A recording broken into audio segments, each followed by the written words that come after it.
दिलजीत दोसांझ की बात करते हैं कि जो उनकी फिल्म सरदार जी 3 आ रही है वो उनके लिए बहुत बड़ा एक मसला बन गई है। और वहाँ की जो इंडियन फेडरेशन है, वहाँ के लोग ज़ुहेब कह रहे हैं कि इन पे कंप्लीट बैन लगेगा अगर इन्होंने फौरन माफ़ी ना मांगी। इनको किसी भी पाकिस्तानी आर्टिस्ट के साथ काम नहीं करना चाहिए था। अभी कर लिया है तो फिल्म वो रिलीज नहीं होगी, उसको बंद कर दें, डब्बे में डाल दें। नहीं किया माफी तो मांगे वो। जी, और माफी भी मांगे।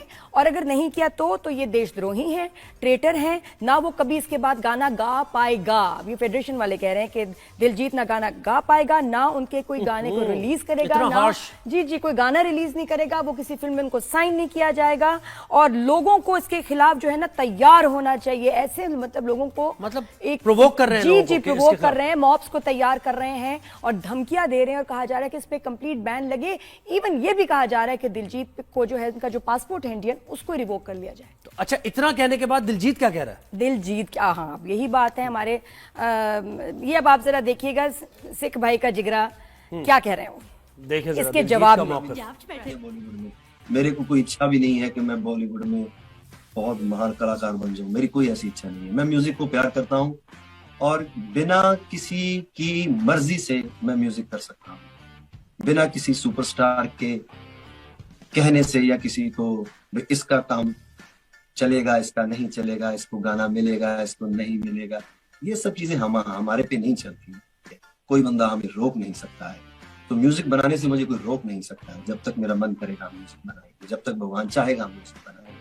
और बॉलीवुड में कोई काम मिले ना मिले, इतने गुस्से में स्टेटमेंट्स दी, उसका रोक सको तो रोक लो। देखो लोग जो बेताब होते हैं कि जी बॉलीवुड ये वो, इनको देखिए इंडिया का सबसे बड़ा ये स्टार है, इनका जो कॉन्सर्ट्स है ना, ये मतलब इसमें एड शीरन भी जब आया तो लोग सिर्फ इसके पीछे पागल। He is the biggest performer star India का। और उसकी बॉडी लैंग्वेज देखें ना आप, यानी बहुत ही टेंपो भी उसका देखें, बॉडी लैंग्वेज देखें, बड़ा कॉन्फिडेंटली वो कह रहा है क्या बात क्या कर रहे हैं आप, मुझे तो जरूरत ही नहीं है। और ये ऐसा पॉलिटिकल प्रेशर है इसके ऊपर कि कोई भी हो उसको सह ना पाए। अभी 2 दिन रह गए हैं, 2-3 दिन हैं, और इसमें इंडिया का जो मीडिया है और गवर्नमेंट है वो पूरी जान लगा रहे हैं कि सरदार जी 3 जो है ये रिलीज ना हो पाए इवन इंडिया के बाहर। मुझे तो ये लगता है वही सिखों को जो ये बिल्कुल they are pushing them to the wall, ये वही वाली बात चल रही है। मुझे लग रहा है सिखों को जो विक्टिमाइज किया जा रहा है उसी का ये हिस्सा, उसी की कड़ी है, क्योंकि ये सिख है तो इनके खिलाफ मजीद वो कह रहे हैं कि कार्रवाइयां की जाए। और कैसे एक सिख होते हुए किस तरह इनकी हिम्मत है कि वो किसी आर्टिस्ट को ले लें बॉर्डर पार। एक मूवी तो है, अच्छा मूवी में क्या है, क्या पाकिस्तान के खिलाफ कोई बात है? क्या है? कुछ भी नहीं है, एंटरटेनमेंट हॉरर कॉमेडी फिल्म है, लेकिन चूंकि उसमें पाकिस्तानी स्टार हैं, पाकिस्तानी आर्टिस्ट हैं, इसलिए ये तकलीफ है। और वो कह रहे हैं कि इंडिया में रिलीज भी नहीं कर रहा, बाहर करो। देखिए पैसा लग गया इस फिल्म पे बहुत ज्यादा, ठीक है, जो ये दिलजीत ने भी कहा कि being one of the producers, पैसा लगा है, नुकसान हो जाएगा, पूरी फिल्म बन गई, कौन रोकेगा, क्यों नुकसान करेंगे अपना। और दूसरी बात ये कि थ्रेट ना करो। तो ये जो बोल्ड स्टैंड दिलजीत ने लिया है, we really appreciate him for this. एक मूवी को लेके मुझे तो हैरत इस बात पर रहना दे, एक मूवी को लेके इतना बड़ा, ये that's Narendra Modi and extreme government और सारे लोग फॉर यू। ऐसे ये करते हैं अपने लोगों के साथ, हम अपने आर्टिस्ट, हम अपने लोगों को जिस तरह सपोर्ट करते हैं सब ये चीजों में, ये देखें ये इनका असली रूप है।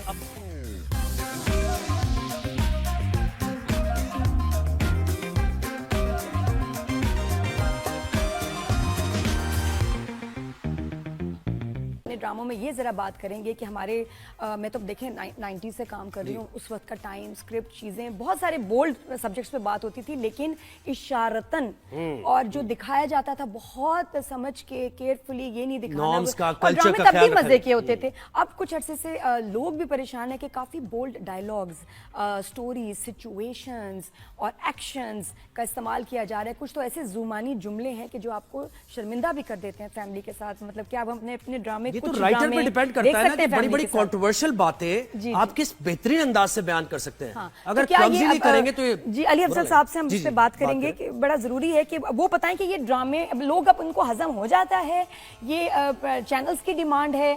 तो ये राइटर हैं बड़े मशहूर, इनसे बात करते हैं। अली अफजल साहब, अस्सलाम वालेकुम, good morning. Good morning everyone. जी सॉरी टाइम कम है, वरना मैं बहुत सारी डिटेल पूछती, लेकिन बस coming straight to the point कि ये क्या हो रहा है, ये जो हम कुछ ड्रामों में हम देख रहे हैं, इतनी बोल्डनेस सीन्स में, जुमलों में, क्यों? एक्चुअली कंपटीशन एक तो चैनल्स का आपस में है, फिर सिर्फ चैनल का नहीं है, इंटरनेशनली भी डिजिटल मीडिया आ गया, नेटफ्लिक्स आ गया, तो उनको कम्पीट करने के लिए, डिफरेंट करने के चक्कर में सारे ही सेम चीजें कर रहे हैं। और अब हमें जो वल्गर लगता है ना, ये हमें लगता है कि मॉडर्निज्म है, जदीद दौर है, तो हम जितना वल्गर दिखाएंगे हमें लगेगा हम ना कोई लेटेस्ट और मॉडर्न टाइम का कंटेंट क्रिएट कर रहे हैं। बिल्कुल। तो मतलब और आपको लगता है लोगों को ये हजम हो रही हैं बातें, या वो शर्मिंदा हो जाते हैं, शर्मा जाते हैं, यार ये क्या चल रहा है? क्योंकि हमें आदत नहीं है। हमारे साथ देखिए 3 जनरेशन हमारे ड्रामे देख रही होती हैं, बुजुर्ग भी होते हैं, बड़े होते हैं, बच्चे भी होते हैं। तो उन सबके साथ ये सीन जो मन मस्त में हम देख रहे हैं, ये कैसे देखें? एक्चुअली वल्गर हजम इसलिए हो रहा है कि सारे अपने मोबाइल स्क्रीन पर देख रहे हैं, इकट्ठे बैठ के कोई भी नहीं देख रहा। कौन क्या देख रहा है प्रॉब्लम नहीं है देखने में, कि कैसा कंटेंट वो देख रहे हैं, वो खुद अकेला देख रहा है मोबाइल की स्क्रीन पे। आपके यूट्यूब के व्यूज ज्यादा आ रहे होते हैं, लेकिन आप जब किसी से डायरेक्टली बात करते हो तो हर कोई बड़े फसर से कहता है कि मैं तो ड्रामे देखता ही नहीं हूँ, मैं तो टीवी देखती ही नहीं हूँ, मेरे तो टाइम ही नहीं होता।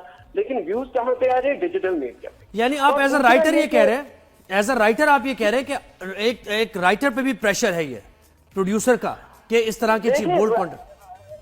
राइटर की भी गलती है कि वो कॉम्प्रोमाइज कर जाता है फाइनेंशियली तौर पे या किसी भी रीजन की वजह से, तो उसे कॉम्प्रोमाइज करना पड़ता है। कुछ राइटर होते हैं जो कॉम्प्रोमाइज नहीं करते। दूसरी बात ये है कि लाइनर राइटर से आप बात करोगे ना, वो कहेगा मैंने लाइनर बहुत अच्छा लिखा है, मेरे कैरेक्टर बहुत अच्छे हैं, लेकिन वो कहानी होती है 10, 18, 20, 22 एपिसोड की, लेकिन हमें चाहिए होती 40 एपिसोड, 50 चैनल कहता है 40 एपिसोड करने।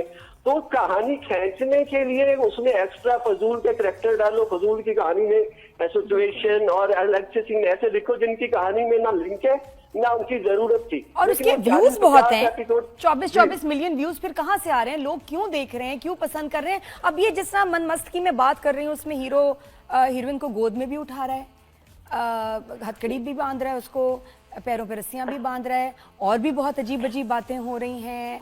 ये क्या है? ये कैसे चल रहा है? जो देख रहे हैं ना, जो व्यूज दे रहे हैं, उनसे जब आपको वो पूरा देखेंगे, पूरा कंटेंट देखेंगे और वही कहेंगे ये क्या फजूल बातें देख भी रहे और कह रहे फजूल क्या है। ये तो है, लेकिन फिर बनना चाहिए। नहीं, ये राइटर लिख रहा है, इसकी तो ये लिमिट नहीं होगी डायरेक्टर फिर बना रहा कोई। है। मतलब आप दिखा दें, इससे भी ज्यादा बोल्ड लोग दिखा तो दें, लोग देखेंगे। डज नॉट लोग क्यों नहीं मीन देखेंगे? कि we want it and we should show it. परवरिश में ऐसी कोई बात नहीं है। मुझे बताइए, राइटर लिख रहा है ये सारा रोमांस, गोद में उठाया, ऐसे पटखा, ऐसे किया, या ये कि ये डायरेक्टर करता है, वो चेंज करते हैं इसको, कैसे सीन को बना लेते हैं? चेंज तो राइटर से ही करवाते हैं। जो बंदूक होती है वो तो राइटर के कंधे पे रख के चलाता है। वो राइटर डायरेक्टर से पहले कंटेंट डिपार्टमेंट आ जाता है, वो प्रोडक्शन हाउस का हो जाए या चैनल का हो जाए। सही। और दूसरी बात ये कि कंटेंट जो होता है ना, हमारे राइटर भी कुछ इस तरह से है कि जैसे बहुत सी नेगेटिव को पॉजिटिव करके दिखा रहे थे, वो इस एंगल में कि जो लड़की इनकार करती है किसी रिलेशनशिप से या किसी भी वजह से लड़के को रिजेक्ट करती है, वो लड़की का इनकार लड़के का सच्ची मोहब्बत और सच्चा इश्क करके प्रेजेंट किया जा रहा है। ऐसा तो नहीं होना चाहिए। इसीलिए तो यानी ये कैसे प्रेजेंट, ये क्राफ्ट आ गया ना फिर। यानी अगर कोई ऐसा शख्स दिखाना है आपने जो बहुत पैशनेट है, थोड़ा सा उसका ग्रे एरिया भी है, तो वो राइटर पे डिपेंड करता है कि वो कैसे उसको पोर्ट्रे करेगा कि वो वल्गर भी ना लगे और उसको पोर्ट्रे भी करे। इसमें मैं बेसिक चीज बोल देता हूँ कि राइटर हो या डायरेक्टर हो या क्रिएटिविटी से जुड़ा जो बंदा भी हो, वो साइंसदान की तरह होता है। हमारे राइटर क्या, या हम क्या करते हैं, दूसरे राइटरों की चीज के कॉपी पेस्ट कर रहे, अपनी कोई थ्योरी नहीं, अपनी कोई रीजन नहीं, लॉजिक उसमें जान लगती है ना सोचने में, सीन बनाने में। अली, आपको लगता है अभी आने वाले वक्तों में ये कम होगा रुझान, ये ट्रेंड, या हम और बोल्ड होने वाले हैं? ये बताएं। बोल्ड ऑलरेडी हो चुके हैं। ये अभी जो आप देखते हैं, एक्चुअली दूसरी चीज और है, राइटर हो या डायरेक्टर हो या चैनल, वो कहते हैं कि हम तो वो दिखा रहे हैं भाई जो सोसाइटी में होता है, बल्कि सोसाइटी से तो इससे भी बहुत कुछ देखना चाह रहे हैं आप, सब दिखाएंगे? नहीं, सोसाइटी में वैसे ऐसा नहीं होता। क्या बात है? एक और इस तरह के वाकयात होते हैं, बाकी तो सोसाइटी तो बड़ी हमारी रिफाइंड है। लेकिन ये 24